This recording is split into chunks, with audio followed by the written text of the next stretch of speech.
He's Gary. I'm Wyatt. She's Lisa. No, wait. He's Chet. I'm Max. She's Deb. No, that ain't it either. We may be weird, but it ain't science. It's Vikings Report with Drew and Ted. Drewster, how are you? Weird science. Welcome to episode 63. Ted, I'm doing great, man. If I was doing any better, vitamins would be taking me. Train, say your prayers, eat your vitamins. Be true to yourself, true to your country. Be a real American. Whew. I am doing fantastic. I am doing really well, and I'm really glad we're doing Weird Science tonight because it's one of my favorite movies, a John Hughes classic. How you been this week, bro?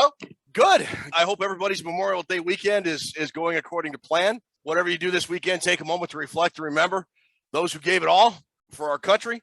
If you're wondering about next weekend, there will not be a show because this weekend, as you are watching this, depending on what time of the day, I will either be on the road in Canada, almost at my fishing spot, or on a boat, on a lake in Canada, literally fishing.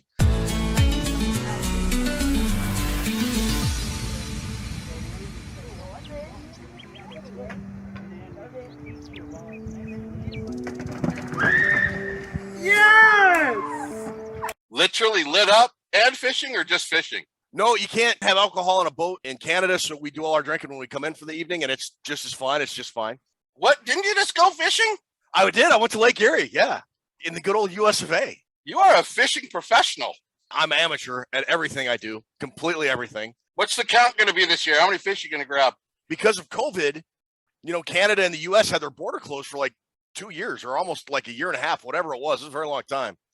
And there has been no fishing done up in those Ontario waters. And the first set of fishing parties have got up there because opening weekend was for walleye was like the 21st.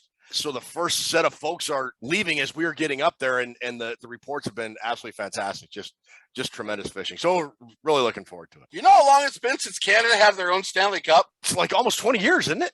30 years, 29 years. Wow. That's right. I just want to pass along to all you Canada listeners out there. You ain't never getting it back neither. How about Weird Science? Another 80s movie. Yeah, Ruby. So Ruby, how are you this evening? And oh, by the way, do you remember Weird Science, or were it like every other movie we've talked about in the 80s, you were like 10 and couldn't watch it? Yes. Yes, I watched it and I loved it. And I wondered if you could please, when you're in Canada, find Gary's girlfriend and just let her know that we say hi. Well, what about your girl in Canada? She was in Canada. This girl's no morals. I don't like that on a girl. I will do that. I'll do my best. That holds right up there with Phoebe Cates coming out of that pool with the sprinklers. Yeah. That was one of our 80s sites. Yeah. Also, Kelly LeBrock in that doorway saying these words we will never forget. So, what would you little maniacs like to do first? What you little maniacs want to do next? Oh, boy. Paxton, another great job by that guy in that movie, Bill Paxton. The late, great Bill Paxton. He was in so many good movies. You stewed, buttwad. You two donkey couldn't get laid in a morgue. Shit, why are you such a wanker? Why do you have to be such a wanker? Because I get off on it. 'Cause I get off on it. What a great idea for a movie. All right, so, yeah, welcome to episode 63. Drewster, you doing well? I'm doing great. Thank you, everybody, for liking and subscribing. As you see, like and subscribe to our show. And thank you so much. We're over 9,000 subscriptions. We're having a great time. We're not going to let the off-season slow us down, Ted Glover. Before we move to our off-season stuff, we do have an announcement about a new contest we're having this year. Last year, we did the over-under challenge. We're not doing that. We've got other contests we're bringing back that we did last year. But this year, we're introducing a new contest. We're calling it the Rook Dog Challenge. You want to post that graphic by the great Lance Bruns. Drewster, you want to tell us about it? Lance Bruns comes through again. That guy's done so much to help us out with our show, graphics and games, and he's really a good dude. Great selection of animal, by the way, because we have a German Shepherd, which I had to go corral because our gate was open. The Rook Dog Challenge is very simple, Ted. All you have to do is correctly guess the offensive NFL Rookie of the Year and the defensive NFL Rookie of the Year. As named by the NFL, right? as named by the NFL. What's the payment, you ask? What's the payment? I'm asking. It's $100. Straight cash, homie. Woo! It's a one-time entry, so you don't need to enter every week. You have up till opening kickoff, Vikings kickoff. The rules are pretty simple. Now, once you've made your entry, you can't change it, right? It's locked in. You cannot change, so all picks are final.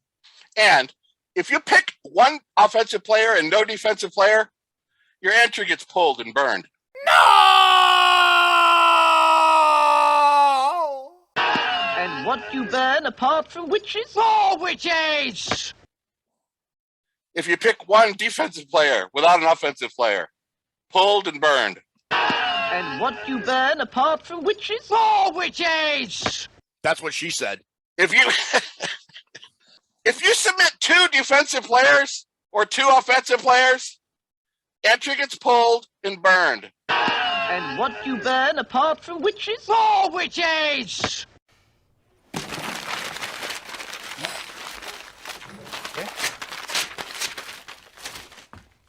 Because you're probably on meth, and I don't want to give you $100 to go spend on drugs when you win the contest. Be very careful when you enter, because it's a one-time entry. You can't change one offensive, one defensive.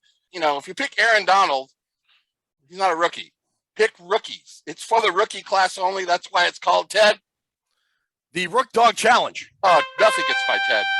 That's it, though. That is our newest contest. I think you have 13, 14 shows before the Vikings kick off on September 11th. So you'll be able to get your entry in. You got plenty of time, but you only enter one time. Yeah, NFL. NFL. The entire NFL. Yeah, the entire NFL. Let's get that clear, because it's not just Viking. You have to get whoever the NFL says at the end of the year, here's the offensive and here's the defensive rookies of the year. If you pick both those guys, you get $100. And if more than one happens to get it right, Ted, you know what happens then. Bag of cornucopia. That's right. Ted is on it. You know what? I'm like the anti-Billy Huso right now. Nothing's getting by me. Pow, pow. Nerd alert! Pow, pow, pow. So to recap, you're going to pick who you think the NFL Rookie of the Year is for defense and the NFL Rookie of the Year is for offense. Entire NFL, not just the Vikings. You get to enter one time. Once you've made that entry, that's it. It's over. If you pick a guy now and he blows out his knee, you're done. You can't submit another pick. It's over. One pick, one time only. If you win it, you get $100 and a date with Kelly LeBrock. If we're going to have any kind of fun together, you guys had better loosen up.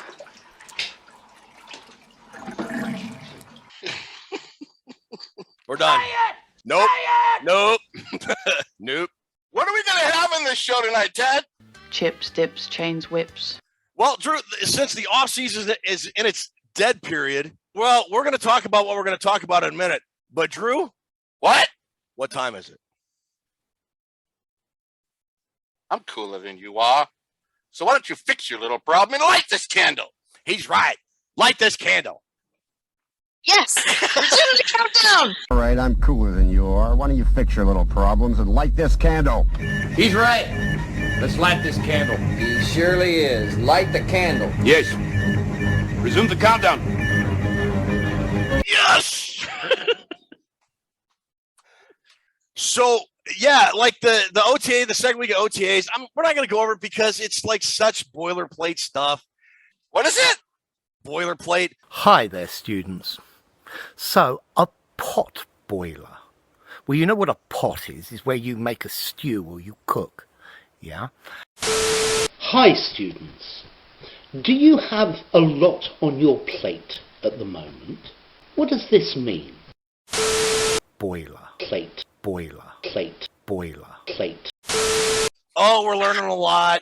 Oh, we love the new coach and this and that. All right, fine. You want to talk about Kirk Cousins a little more? No, I don't care about Kirk using flashcards to learn the new offense. It's fine. People are bagging on Kirk for that are just stupid because I use flashcards to get through flight school. You write stuff down, you write a question down, you write the answer, you learn it a lot better. I'm sick of it all, man. Kirk Cousins has what he needs to get it done here, Ted. He does. And we can't forget the obligatory, we're expecting a big year out of player's name goes here. Okay, great, cool. OTAs are over, and every OTA for every NFL team is the exact same. Everybody comes in the best shape of the career. Everybody loves the new offensive and defensive schemes, and everybody's going to have a big year. That's your OTA highlight. Do you have any idea how disrespectful that is? Done. Boom. A greasy pork sandwich served in an ashtray. How about a nice, greasy pork sandwich served in a dirty ashtray?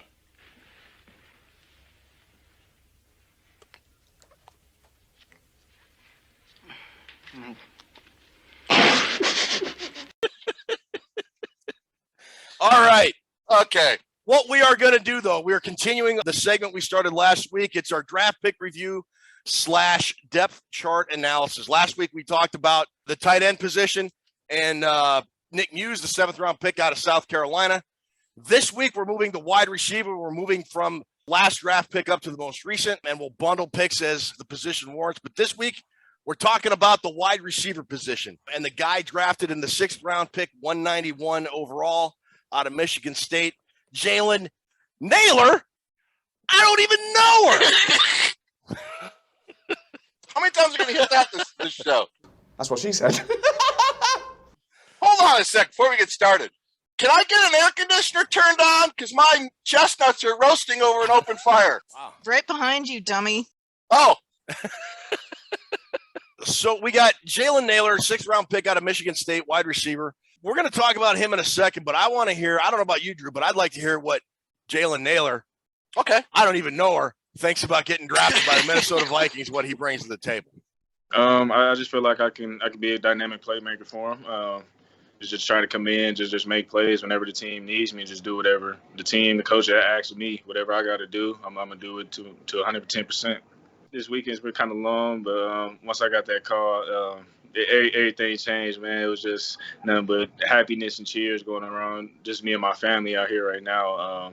And that's who I'm just spending my time with, spending this day with. I feel amazing right now. Definitely the best I've ever felt my whole life. He's pretty fired up, isn't he? He's fired up. He's confident. And look, I would much rather have a long shot guy with all the confidence in the world talk about making the team than a guy's like, well, yeah, I'm probably not going to make it. I'm a 6th round pick and I'm pretty inconsistent. So we'll just see what happens. Sorry to disappoint you. Guess I'm too dull to be around. Can't blame you for moving away. Like, no guy's ever going to say that, right? Naylor was a guy that you, me, and Chris Gaze, who is our co-host on Vikings Report Rewind, we're all kind of excited about. What were you excited about? What do you think he can do as a member of the Minnesota Vikings? I think he was kind of dropped down in the draft ranks because it was such a talented and large draft group with the wide receivers, Ted. There are some flaws in his game and some things that they're going to have to work on, but I think they're things that are technique things that Keenan McCardell can teach him and show him. But you got to love the big playability from Jalen Naylor. 2020, he led the Big Ten, which is no slouch conference. We know about that, in average yards per catch with, I think, 18 or 19. In 2020, he led the Big Ten in that, and he has a propensity for getting open. And Michigan State quarterbacks are not barn burners by any stretch of the imagination. If you watch the Big Ten, you're not going to consider Michigan State currently the cradle of quarterbacks. You'll consider it the cradle of $100 million coaches because Mel Tucker is. Michigan State preparing to offer head football coach Mel Tucker a 10-year, $95 million contract extension. According to the USA Today salary database, Tucker's new deal would put him only behind Alabama's Nick Saban on the list of highest paid NCAAF coaches. MSU started working on a deal after Tucker garnered interest as a possible candidate for the head coaching position at LSU.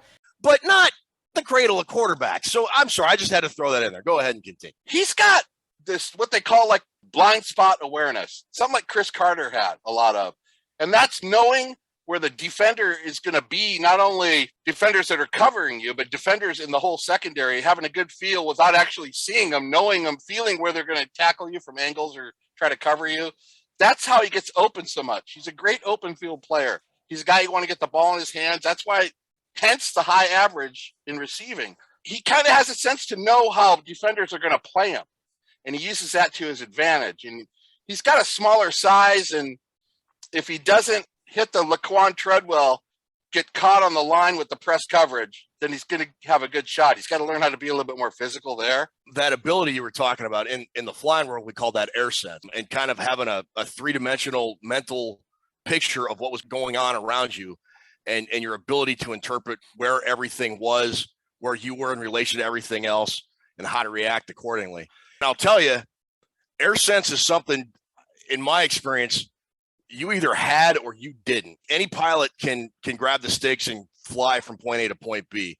It's that air sense that separates, in my opinion, a pilot from a really good pilot. And if this kid has that, not everybody does. That's one of the things you can't teach, is that they call it blind spot awareness. They got, without getting too heavy into the oily hips and the mechanical congruency, we don't like all that, but that's a good term for, he knows where to set himself in the receiving zones, and he knows where the defender's going to be. So he has the ability, and he's so deceptively fast. That's how he got a lot of long receptions. He's the master of the long reception at Michigan State. Going back to that game last year against Rutgers, 221 yards on 5 receptions, 3 touchdowns. If you haven't seen those highlights, go check them out. It's insane. We got him here. We're going to roll him. All righty. He had a 65-yard touchdown, another 65-yard touchdown, and I think a 62-yard touchdown. He had a 44-yard catch average in that game. I know it was Rutgers, and I know it's college, but that guy has a knack for the big play, Ted. Go back to the beginning at the great Bishop Gorman High School in Las Vegas, the powerhouse high school he went to. He went to Bishop Gorman 15-0, 15-0, 13-2. He was 43-2. In Bishop Gorman, what did they pump out? Ronnie Stanley, offensive tackle for the Ravens, running back. Cowboys used to have back 10 years ago. DeMarco Murray. Okay. Another Bishop Gorman High School player, just a powerhouse high school. So he was really highly recruited coming out of there. When he got to Michigan State, part of his problem is the durability. That's why he fell to the 6th round. So if he's got this air sense or this situational awareness, and he's got this big playability, then why is he still around in the 6th round? Because his durability is a factor. He never played a full season at Michigan State.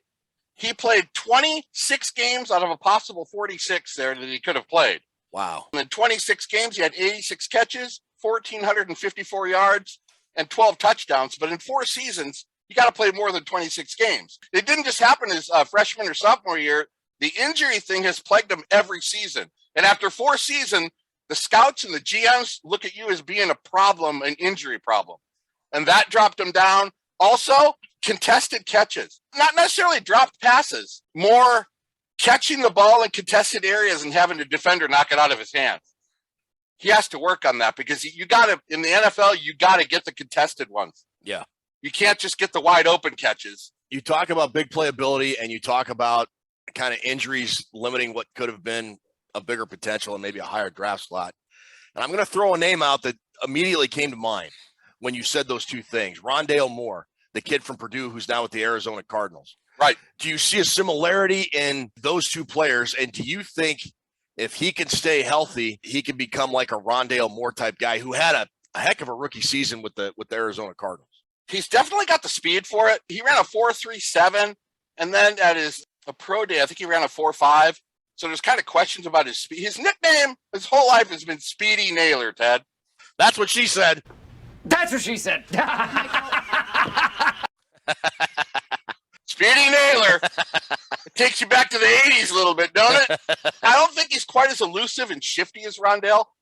Rondale Moore has like some Percy Harvin. He's not Percy Harvin, but he has a little bit of that shake and bake.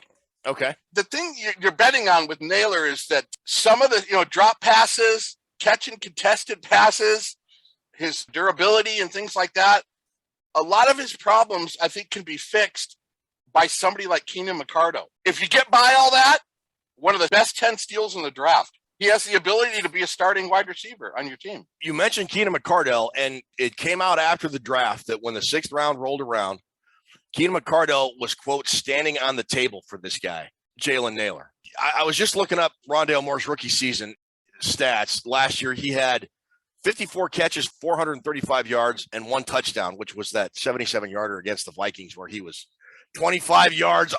He was... Who's covering him? Who the hell is covering him? At their own 23. Murray reverses. Murray looks long. He's got a receiver. 4, with a blocker. Rondale Moore, the touchdown, Arizona. So you take that measuring stick, I guess, for lack of a better word, and let's transfer that now over to the Minnesota Vikings. There are some traits that I think are hard to fix coming from college to the NFL. I think quarterback accuracy is something, if a guy has a poor completion percentage in college as a quarterback, it's not going to improve in the NFL because the windows to complete a throw are so much smaller. If a guy has drops as a wide receiver, it feels like that is something that is very difficult to correct. Do you think that is something that can be corrected? I think it is if you're gun shy. If you're like, got it up here, it's a mental thing. It's kind of a bitch. Mm-hmm. But if you watch Naylor, all of his drops, Ted, were because he's letting the ball get to his pads. He wasn't snatching the ball. And I know McCardle's watching the same thing going, yeah, teach him how to use his hands, and he's going to be a badass. It's like a quarterback trying to become more accurate in the pros. Accuracy and drop passes are kind of hand in hand with learning, but I think there are some fundamentals that Keenan McCardle can teach him to make him have better hands. And his hands aren't terrible. They're not terrible. I mean, he still catches passes, but like I said, you got to catch the passes in traffic. Yeah. Those are the ones in the NFL that count. And on the other end of the spectrum, we talk about his Rondale Moore-like qualities. You talk about a speedy guy that drops a lot of passes. Troy Williamson immediately comes to mind. Chester Taylor and Tony Richardson in the backfield. Tavares Jackson with time. Hooks it up deep. He's got a man wide open. And Williamson dropped it. Troy Williamson dropped it. There's quite the mental image that are about as far opposite as you could get from the potential either way for this kid, it seems like. I think he's going to work out because O'Connell wants to get this guy in the slot and have him run slants and just get him the ball. So let's roll Jalen Naylor over to the rest of the active roster on the Minnesota Vikings. Me and the other 54 we have? You can't swing a dead cat without hitting a wide receiver on the Minnesota Vikings roster right now. Your top guys are presumed to be Justin Jefferson, Adam Thielen, KJ Osborne, Amir Smith-Marset, and BC Johnson, whose season ended last year with a torn ACL in training camp. The other guys on the roster besides Naylor are Dan Chisena, Blake Prohl, Thomas Hennigan, Trista Jackson, and Myron Mitchell. Isn't he a lawyer, Myron Mitchell? First of all, overall, I think the depth of this group this year is leaps and bounds better than it was this time last year, because you had guys like Dan Chisena and Chad Beebe as guys people were thinking could be really something. They're just not. Stop it with the Dan Chisenas of the world. How many years has Dan Chisena been on the practice squad? 73, I think. He first came on board when the year Chuck Foreman was drafted, 1973. Yeah, you're not worried about the guys after Thielen and Jefferson and KJ? After Jefferson, Thielen, Osborne, Smith-Marset, no. BC Johnson, I'd like to see because he's coming off a torn ACL. But if the Vikings are only going with 5 receivers, I think they're going to go with 6. Yeah. So that means Chisena, Prohl, Hennigan, Jackson, Mitchell, and Naylor are fighting for potentially one spot. Now, say what you want about the Flotsam and Jetsam below BC Johnson.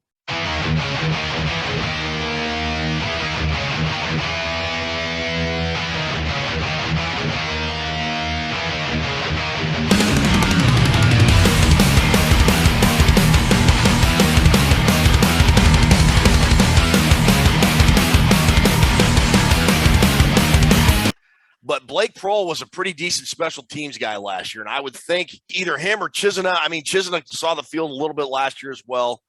So realistically, you're probably looking at a 3-way battle between Naylor, Chisena, and Prohl for that 6th wide receiver spot. What about Tommy Hennigan from Appalachian State? Come on, Ted. He played like 472 games. The guy's 28. He's 28 or 29. He played 66 games with Appalachian State, and I'm going, how the hell do you get 66 games under your belt? How old are you? 7, but I look a lot older. God bless you. He's a 14th year senior. But he is the son of Joe and Lisa Hennigan. That's important. Okay. I'm sure they're very proud of their son. Anybody who goes to college for that long ought to come out with a title doctor at the end of it. Did you hear I finally graduated? Yeah, and just a shade under a decade, too. All right. You know, a lot of people go to college for 7 years. I know. They're called doctors. Where do you see Naylor fitting in this roster depth, or do you see him fitting in the roster depth? I think he is going to make the team. Do you? Yeah, and here we go. I guess it every year. Then he ends up working at Togo's by October. He's working at AAA Tires or something. If Keenan McCardle's pounding the table for Naylor, is he pounding the table for Tommy Hennigan? See, and I that was a great point, and I was going to bring that up. I said, look, I was going to say the one thing I think Naylor has over everybody else, and I want to go back to that quote. McCardle was pounding the table for this kid. He sees something in this kid. And I'll tell you what, of all the dysfunction in the Minnesota Vikings coaching staff last year, it didn't come from Keenan McCardle. No. That cat can coach. That dude could play wide receiver. He was a great wide receiver when he played with the Jacksonville Jaguars back when they were in a complete tire fire. And if he sees talent in a kid, I would expect that he is going to get every opportunity to earn a roster spot. Whereas in years before, I wouldn't have thought that about rookies, 5th, 6th, 7th round rookies, unless there was an absolute dire need because of depth at that position. So you think he's going to make the roster? I'm saying that Jalen Naylor makes the final roster. I'm going to say yes, simply for the fact if Keenan McCardle believes in you, then I'm going to trust McCardle to think that there's something there and he's going to bring it out of this kid. So I'm going to say yes to the 53-man roster. All right, so that's the main show for this week. We're going to take a commercial break, and we'll come back with trivia and wrap everything up in just a minute.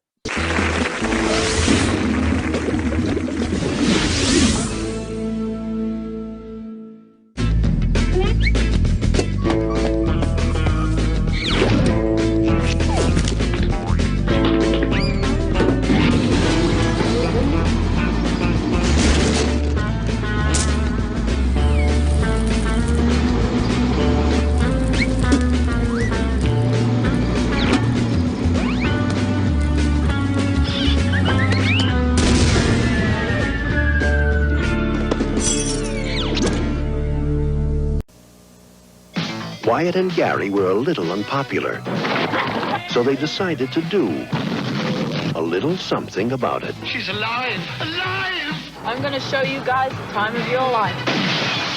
It was the biggest mistake they ever made, and the best thing that ever happened to them. It's purely sexual. Weird Science, rated PG-13. Starts Friday at select theaters.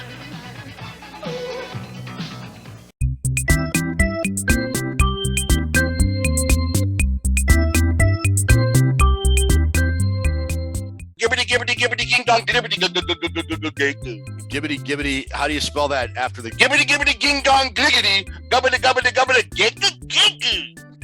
All that made Ted freeze. Oh, I thought he was just holding still. He's frozen. You froze him. You ready? Yes, Ruby, I'm ready. Drew, are you ready without interrupting me? Of course not. Okay, now, don't say anything. Literally gets interrupted when she's saying, don't say anything.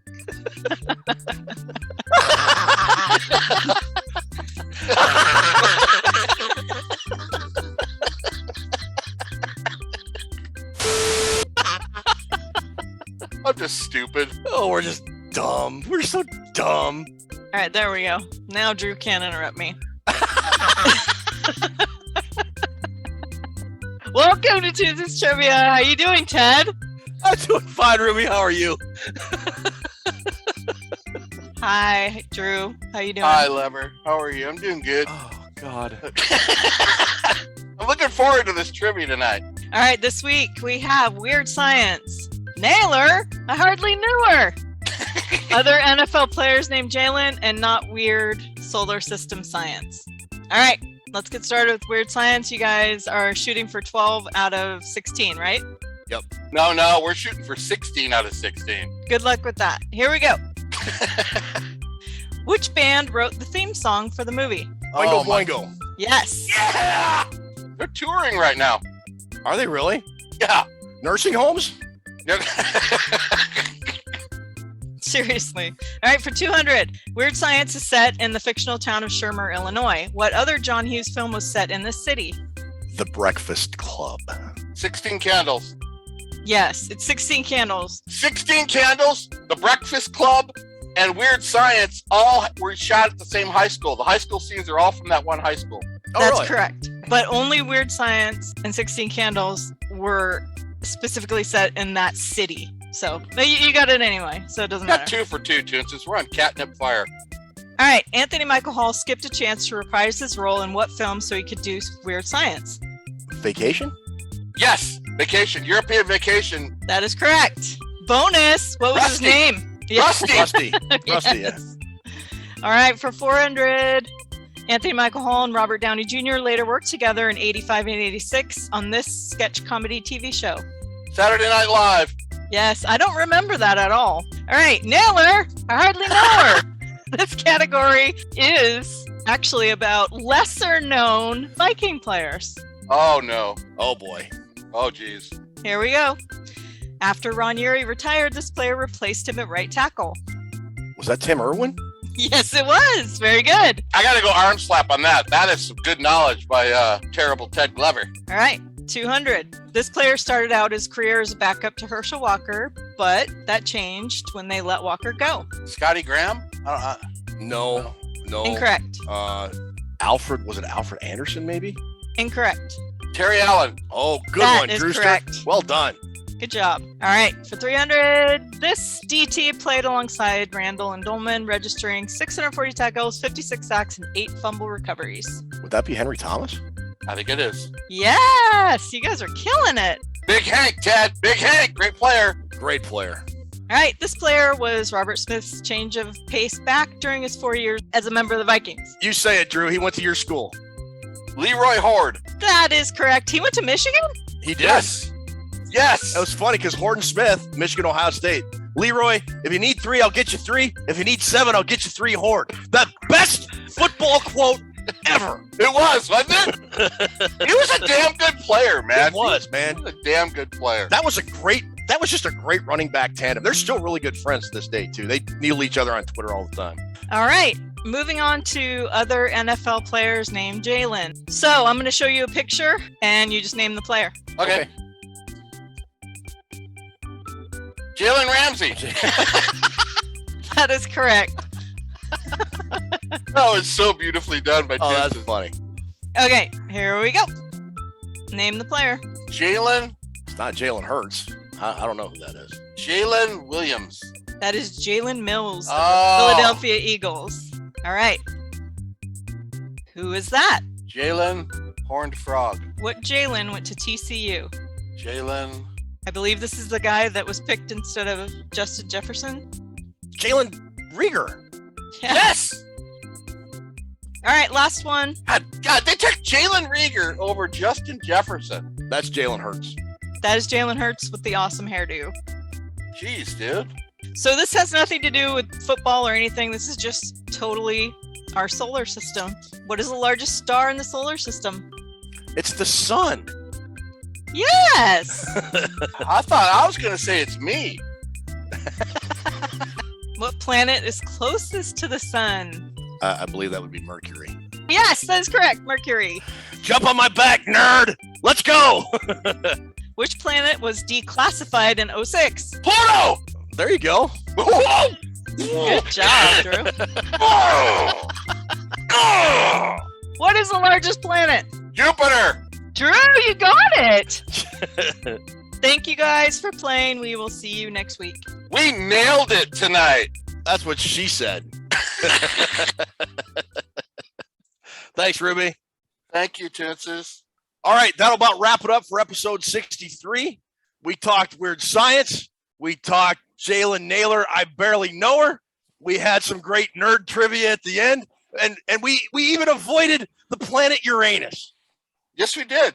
Don't forget, we're not going to have a show next week because I'm not going to be around. Folks, thanks so much for watching. Thanks so much for commenting, liking, subscribing. Like Drew said at the beginning, show we're over 9,000 subscribers. That just amazes me. Thank you so much. We got a lot of great stuff coming in the off season. It's the dead period for a lot of people, but the trains keep rolling here on Vikings Report with Drew and Ted. We got a lot of great stuff coming up. We got some contests. We got this draft and depth chart segment. We're going to run all the way up through training camp. Of course, we'll hit the Vikings news and other stuff as it happens. But for now, we'll try to do better the next time. Drewster, take us home. Thank you, Ted. Thank you for being a great host once again. And I'm glad we did a little weird science tonight. Thank you for liking and subscribing to our show. Thank you for being here for episode 63. We have a great time. We're having fun doing this. If you have something you want to hear for the show, if you have questions for the show or a segment you think would work for you that you want to hear, write it in the messages below. And remember, we start our contest this week. Contest starts this week for the Rook Dog Challenge. Get signed up for that. Ted, be safe fishing. And that's all I got for tonight. So say good night, Ted. Good night, Ted.